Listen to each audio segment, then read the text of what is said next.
नहीं पता कि कहां और कैसे करें इन्वेस्ट? आप फिर भी जीत सकते हैं लाखों के नाम सिर्फ CNBC आवाज पर, वो भी हर घंटे। बस 15 अक्टूबर को इन्वेस्टर महाकुंभ के दौरान पूछे गए आसान से सवालों का जवाब दीजिए। इन्वेस्टर महाकुंभ 15 अक्टूबर को सिर्फ CNBC आवाज पर।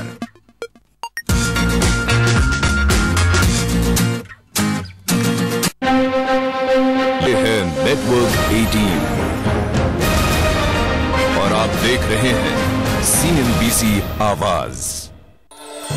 Presented by National Stock Exchange, सोचकर समझकर इन्वेस्ट कर। को presented by Trustline, print partner Dainik Bhaskar and Divya Bhaskar.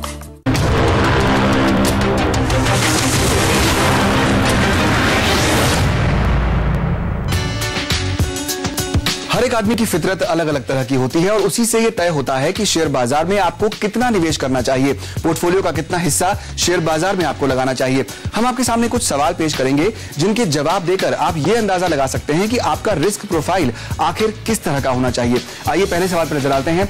आपकी उम्र कितनी है? उम्र काफी बड़ा फैक्टर है जो ये तय करेगा कि आप शेयर बाजार में कितना पैसा लगा सकते हैं।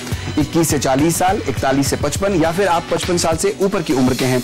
अगला सवाल कहता है कि अपने शेयर और म्यूचुअल फंड में निवेश को आप कितनी बार चेक करते हैं? एक बार आपने एक पोर्टफोलियो बना लिया, शेयर में या म्यूचुअल फंड में पैसा डाला, तो आप कितनी बार उसे देखते हैं? हर महीने, हर हफ्ते, या फिर आपको रोजाना ये चेक करने की आदत है कि आखिरकार आपके पोर्टफोलियो की स्थिति इस समय क्या है?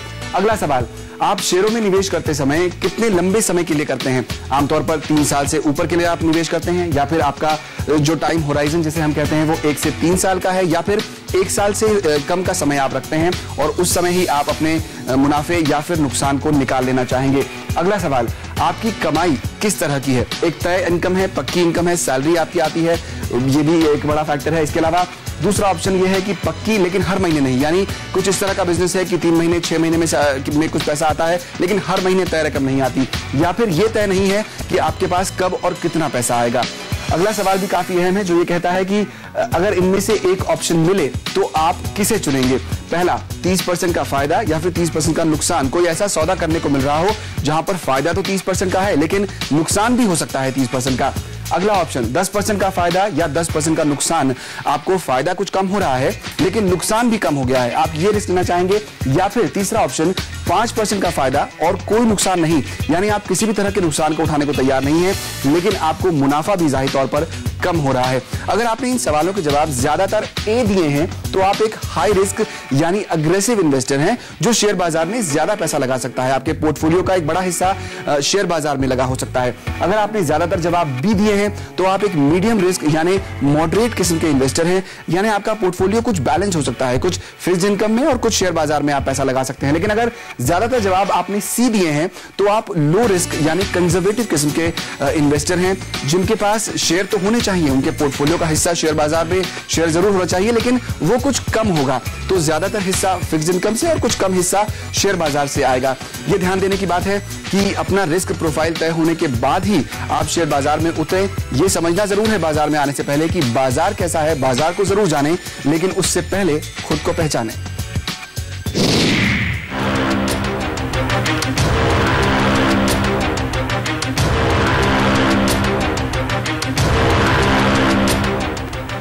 तो शेयर बाजार में सबसे ज्यादा मुनाफा कमाने के लिए आपको यह समझना जरूरी है कि आपका रिस्क प्रोफाइल क्या है। लेकिन क्या सिर्फ इतना काफी है? इक्विटी के जरिए समृद्धि कैसे हासिल की जाए, इस 1 घंटे में हम ये समझेंगे कौन कौन सी बातों पर आपको ध्यान रखना चाहिए और कहां कहां आपको निवेश करना चाहिए। शेयर बाजार की यही बारीकियां आपको बताने के लिए हमारे साथ है एक्सपर्ट्स का एक पैनल। जी हाँ, ढेर सारे जानकारों से हम दिन भर बात करने वाले हैं, लेकिन फिलहाल इस घंटे के लिए हमारे साथ है बाजार के दिग्गज खिलाड़ी और BSE के मेंबर रमेश तमानी। इसके अलावा इक्विटीज के जरिए ज्यादा से ज्यादा कमाई करने के गुर हमें बताएंगे बिरला सन लाइफ इंश्योरेंस के chief investment officer Vikram Kotak. Vikram 20,000 crore रुपए मैच करते हैं और कैपिटल मार्केट से पिछले करीब 18 सालों से जुड़े हुए हैं। इतना ही नहीं, पिछले 5 सालों में उनके इक्विटी और डेट फंड ने बेंचमार्क इंडेक्स को बड़े मार्जिन से भी पीछे छोड़ा है। और साथ ही शो में शामिल करेंगे जाने माने इन्वेस्टर गुल टेक चंदानी को भी। गुल एक चार्टर्ड अकाउंटेंट भी हैं, एक वकील भी, लेकिन उनकी पहचान बनी है कैपिटल मार्केट में। उनके 20 सालों से भी ज्यादा के अनुभव के कारण और 20 साल से ज्यादा लंबे अपने करियर में गुल कई फंड्स को मैनेज कर चुके हैं और इक्विटी के जरिए ज्यादा से ज्यादा कमाई करने के गुर हमें बताएंगे। जैसे हमने सुना बिरला सन लाइफ के chief investment officer Vikram Kotak, लेकिन इसके अलावा हमारे साथ पुनीता कुमार सिन्हा भी है और पुनीता है CIO ब्लैकस्टोन एशिया की। इन्होंने इंटरनेशनल मार्केट्स पर अपनी पकड़ जमाई है और साथ ही वो काफी पैसा इंडियन मार्केट्स के लिए भी मैनेज कर रही है। तो इन सभी से समझेंगे कि यहाँ से आगे आपकी समृद्धि की राह क्या होनी चाहिए और कैसे निवेश किया जाए। लेकिन यहां से सवाल जवाब का सिलसिला सबसे पहले शुरू करेंगे। हमारे साथ हेलियस कैपिटल के समीर अरोरा भी शामिल हो रहे हैं सिंगापुर से और उनसे भी हमारे सारे दर्शक अच्छी तरह परिचित हैं। जो हमने शुरुआत की है यहां पर यह कहते हुए कि आप किसी भी तरह के रिस्क एपेटाइट वाले इन्वेस्टर हों, इक्विटी में आपको निवेश जरूर करना चाहिए। हालांकि इन दिनों जो भी थोड़े कंजर्वेटिव इन्वेस्टर हैं वो तो पूरी तरह से शेयर बाजार से भाग चुके हैं। तो समीर, पहला सवाल यही है कि क्या इस वक्त भी ये कहना चाहिए कि हर तरह के इन्वेस्टर के लिए इक्विटी में रहना जरूरी है? ये डिपेंड करता है कि आप किस एसेट क्लासेस से कंपेयर कर रहे हैं। अगर आप लास्ट 15 से 20 साल देखें इंडियन मार्केट के लिए, तो इंडियन मार्केट में इक्विटीज ने मे बी रियल एस्टेट से कम लेकिन बाकी सब एसेट क्लासेस से ज़्यादा रिटर्न्स दिए हैं। ग्लोबल मार्केट्स में एक्चुअली लास्ट 10 साल में it is now called a wasted decade, क्योंकि लास्ट 10 साल से S&P US मार्केट कहीं नहीं गई है। लेकिन इंडिया क्योंकि ग्रोथ मार्केट है, ग्रोथ इकोनॉमी है जिसमें GDP ग्रोथ 7 से 8%, तो बड़े आराम से हम आगे के लिए प्लान या इमेजिन कर सकते हैं। तो equities is a very good alternative.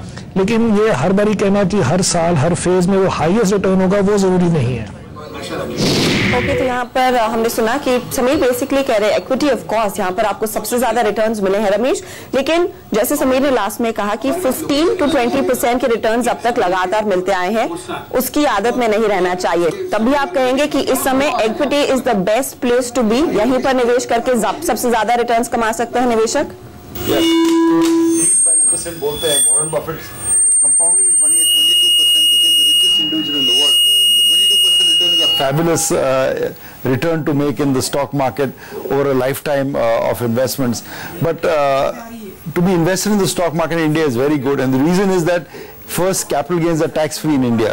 So long-term capital gains are tax-free. Is the most efficient way to beat inflation, if you will, in India.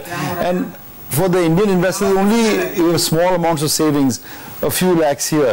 You cannot buy real estate because it's illiquid and the ticket price is बहुत बड़ी होती है. So it's equity investment is actually a very attractive investment option for most investors. लेकिन पुनीता, ये कहा जा रहा है आप किसी भी दुनिया के अगर जाने माने इन्वेस्टमेंट गुरु से बात करें, जिम रॉजर्स जैसे, तो वो कहते हैं कि 70 का एक दशक था जब इक्विटी ने बिल्कुल परफॉर्म नहीं किया 10 साल तक। शायद वही होगा अमेरिका में भी और साथ साथ यहाँ भी। देखिए, अमेरिका में तो कोई रिटर्न्स नहीं मिले, जैसे समीर ने बोला है। 10 साल से मार्केट टोटल में 0% रिटर्न है और रियल एस्टेट में भी कुछ रिटर्न नहीं मिले। सिर्फ जहां रिटर्न मिले हैं वो है फिक्स्ड इनकम। तो आप जहां पर रहते हैं उसके हिसाब से आपको इन्वेस्ट करना है। अब आप इंडिया में रहते हैं तो आपको सिर्फ इंडियन इक्विटीज में ही इन्वेस्ट करने की अपॉर्चुनिटी है ज्यादा से ज्यादा। तो इंडियन इक्विटीज में अभी भी बेनिफिट हो सकता है, क्योंकि इंडियन इकोनॉमी जब तक ग्रो करेगी, अभी जैसे GDP 8% रियल GDP है, तो नॉमिनल 13-14% है, 15% है। तो अगर ये कंटिन्यू करता रहा और GDP अगर कम भी हो गया तब भी कम से कम 13% GDP ग्रोथ नॉमिनल टर्म्स में मिल सकती है, और उसमें अर्निंग्स सिर्फ इन्फ्लेशन से ही बढ़ सकती हैं। तो जब अर्निंग्स आएंगी तो रिटर्न्स भी आ सकते हैं, पर थोड़ी वॉलेटिलिटी रहेगी। आपको अपना टाइम होराइजन देख के चलना पड़ेगा। अगर आपका टाइम होराइजन 3 साल से ऊपर है तो जैसे अब की वैल्यूएशंस है उसमें इन्वेस्ट करेंगे तो 3 साल तक होपफुली सिचुएशन काफी इंप्रूव कर गई होगी। ओके, लेकिन ऑफ कोर्स यहाँ पर गुल वो सवाल है कि लॉन्ग टर्म अगर नजरिया रख रहे हैं तो कितना लॉन्ग टर्म होना चाहिए, क्योंकि उसकी परिभाषा तो कंप्लीटली बदली है ओवर द इयर्स जब से इक्विटीज में और एक्सपोजर आ रहा है। अगर हम क्वेश्चन यही कर रहे हैं कि GDP ग्रोथ 8% या फिर उसके आसपास रहने वाली है, इक्विटी किस तरह के रिटर्न्स देगा अगर हमारी चाल थोड़ी बहुत सुस्त पड़ रही है, और कितना लंबा नजरिया होगा, 3 साल जैसे पुनीता ने कहा या फिर उससे ज्यादा का? इंडियन मार्केट की अगर बात करें तो यहां तो आप देखेंगे कि 95% फ्राइडे आफ्टरनून लंच तक की खाली व्यू रहती है।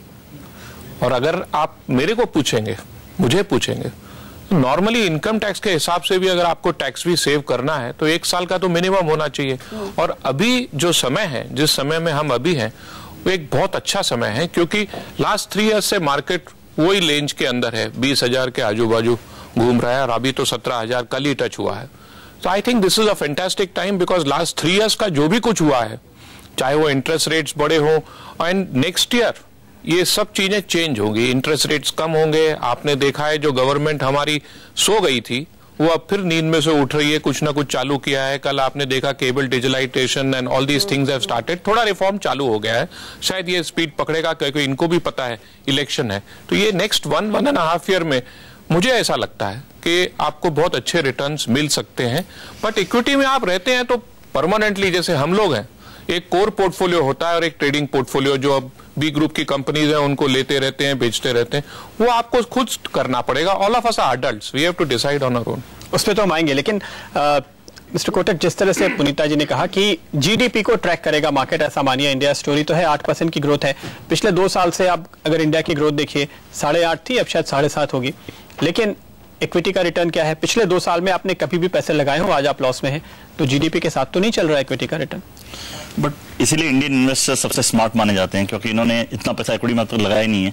इन्होंने इनका पैसा गोल्ड, रियल एस्टेट और बैंक डिपॉजिट का कॉम्बो बना के लगाया, और आज तक पिछले 5 साल, 2 साल बोलना मैं बोल रहा हूँ, 5 साल में उनका रिटर्न कहीं ज्यादा है इक्विटी से, जो एक आज तक की बात है। बट जैसे रमेश ने बताया, जैसे समीर ने बताया कि आप कितने होराइजन की बात कर रहे हैं, अगर आप 5 साल, 3 साल, 7 साल के होराइजन की बात कर रहे हैं तो इक्विटी जरूर आपको रिटर्न देगी। अगर आप पिछले 10 साल का रिटर्न देखो इंडिया का इक्विटी का, 17% CAGR आज भी बनता है।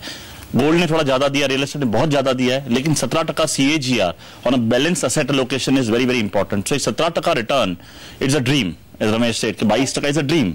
17% बहुत अच्छा रिटर्न है, जो आपको इन्फ्लेशन को बीट करता है, आपके बैंक FD को बीट करता है।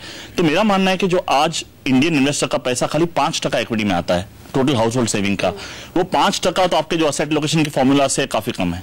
तो हर इन्वेस्टर जो आज बैठा हुआ है, रिटेल से लेके कोई भी, उसको इक्विटी में इन्वेस्ट करना ही चाहिए, मेरी राय है। बिल्कुल, लेकिन ये इन्वेस्टमेंट नहीं हो रहा है, ये बात तो सही है। आज की तारीख में सारे लोग डरे हुए हैं बाजार का जो हाल है उसको देखते हुए। तो यही सवाल जो कि यहाँ पे बैठे हुए सारे एक्सपर्ट्स अक्सर उठाते रहते हैं, ग्रीड और फेयर किस तरह मार्केट को ड्राइव करते हैं। आज तो फेयर का वक्त है, लेकिन क्या अब आपको अपनी टोन बदलनी चाहिए? क्या अब ग्रीडी होना चाहिए? ये पूछेंगे एक ब्रेक के बाद।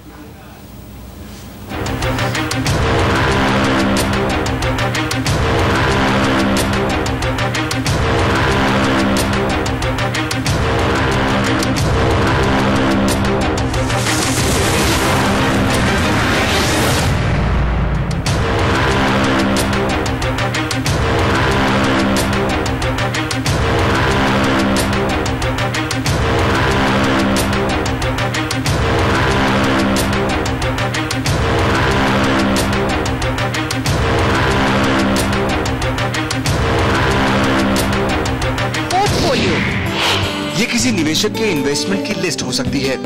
इनमें share, bond, property, mutual fund समेत सभी शामिल हो सकते हैं।